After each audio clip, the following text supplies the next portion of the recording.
to GMAT Tuesdays. My name is Kevin, and today it is Tuesday. And we're talking about should you take the... Wow, I've just got really dizzy. Should you take the GRE or the GMAT? Hold on. Okay. I'm all right. Just a little dizzy. So, if you want to take the GRE and GMAT, it's a good question.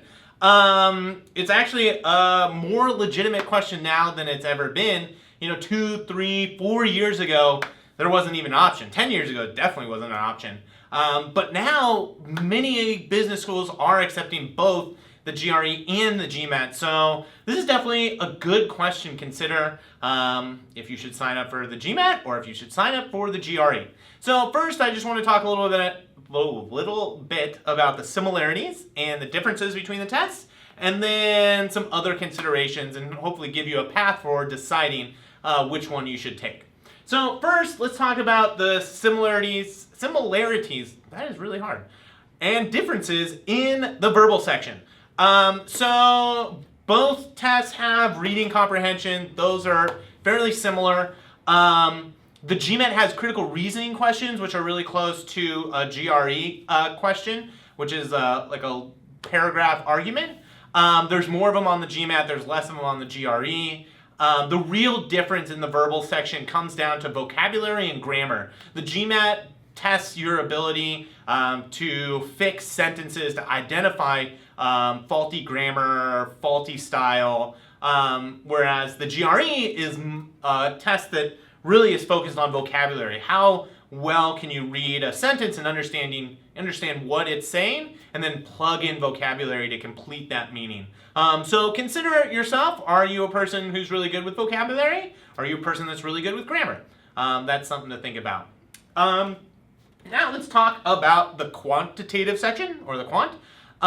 Again, there's a lot of similarities. They both are testing the same concepts, so there's not going to be calculus on either of the tests. There's not going to be trigonometry, so that's similar. They are, testing very similar concepts of algebra and geometry and number properties. They both have sets of questions that are sort of typical multiple choice math questions that you've seen in school before. The GRE has some questions that are similar to the integrated reasoning, but not as complex in the GMAT, called data interpretations, where you're given a graph and a table and you're supposed to answer 1 or 2 questions based on that information.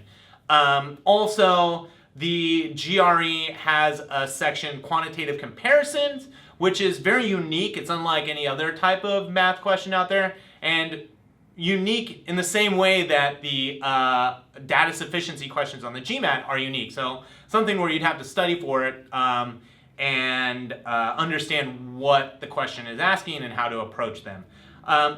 There is, in the GMAT world, it's considered that the math is harder than the GREs. The questions are going to be a little bit more difficult. I feel that there is some convergence here, that GRE does have some very difficult math questions that would match the difficulty of the GMAT, but in general, the GMAT generally is considered to have more difficult math. So this is something you want to consider. If you are strong in math, then GMAT is a great option. If you're not strong in math and you're coming to it after many years of not doing any math, then the GRE might be a better option. Okay, so there are some other considerations. If you're just starting out, if you've just started and you're not sure which test to take, then this is what I would recommend. Take a practice test of each test. So take a full practice test of the GRE and a full practice test of the GMAT. Take some time before doing that to learn about the structure of the test and the types of questions that are on there, so you have some preparation. But then take the test cold and see what your score is. I'll drop in a link so you can compare your GRE score and your GMAT score, or make them comparable. You want to look at the percentile scores rather than just the scaled score for your practice test. And then that's going to be a really good way to know which test you should take. If you scored really high on one of them, then that's the test that I would recommend that you go with. And if it's very comparable, then it's going to come down to which test you kind of enjoy taking the most, and also maybe talking to the programs that you want to go to and seeing what they have to say about it. If you're a person who's retaking the test, if you've taken, say, the GMAT, and you're considering either retaking the GMAT or switching midstream to take the GRE, then that's going to be a little bit tougher. So if you really bombed the test and you just didn't do well, and you were really stressed and anxious, then you might consider just sticking with the test that you studied for. So if you were studying for the GMAT, stick with the GMAT and continue studying. Maybe on the second test you'll have more confidence, and you'll just test better.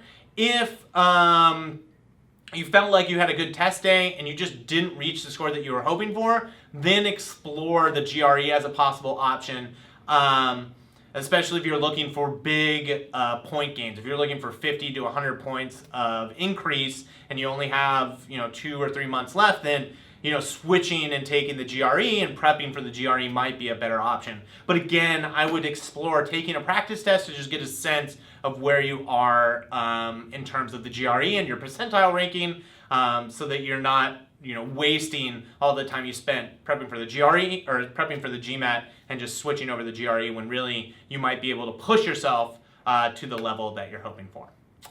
All right, so those are some of the things to consider if you are thinking about the GRE or the GMAT. It is a tough decision. Don't rush into it lightly. But if you do have any questions, leave them in the comments below. I'd be happy to help you out and try to answer them.